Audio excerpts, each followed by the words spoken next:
Hello students, இன்னைக்கு வீடியோவில் நம்ம 12th ஃபிசிக்ஸ் லெசன் 10ல் கண்டிப்பாக படிக்க வேண்டிய 5 மார்க் கொஸ்டின்ஸ் தான் பார்க்க போகிறோம். இன்னைக்கு வீடியோ இங்கிலீஷ் மீடியம் ஸ்டூடெண்ட்ஸ்க்கு. புக் பேக் லாங் ஆன்சர்ஸில் question number 3, 4 half wave rectifier, full wave rectifier இதை ரிப்பீட்டடாக 5 மார்க்ஸ்லையும் கேட்குறாங்க.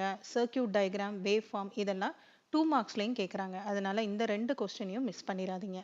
Question number 9, 10 transistor as a ஸ்விட்ச், டிரான்சிஸ்டர் அஸ் அன் ஆம்ப்ளிஃபையர். இதில் கொஸ்டின் நம்பர் 10 ஏற்கனவே 2 தடவை பப்ளிக்கில் கேட்டிருக்காங்க.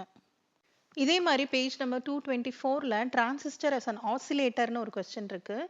இதையும் ஒரு தடவை பப்ளிக்கில் கேட்டிருக்காங்க. Question number 12 De Morgan first and second theorem. இந்த கொஸ்டின் படிக்கிறதுக்கு ரொம்ப ஈஸியாக இருக்கும், நமக்கு ப்ராக்டிக்கல்லையும் இருக்குது. Question number 14 basic elements of communication system. Question number 16 advantages and limitations of frequency modulation. இந்த கொஸ்டினோட வாட் இஸ் ஃப்ரீக்வன்சி மாடுலேஷன் அப்படிங்கிறதையும் சேர்த்து 2 தடவை 5 மார்க்ஸில் கேட்டிருந்தாங்க. பேஜ் நம்பர் 234ல் what is amplitude modulation, advantages and limitations of amplitude மாடுலேஷன்ஸ்னு இருக்குது. இதையும் சேர்த்து படிச்சுக்கலாம்.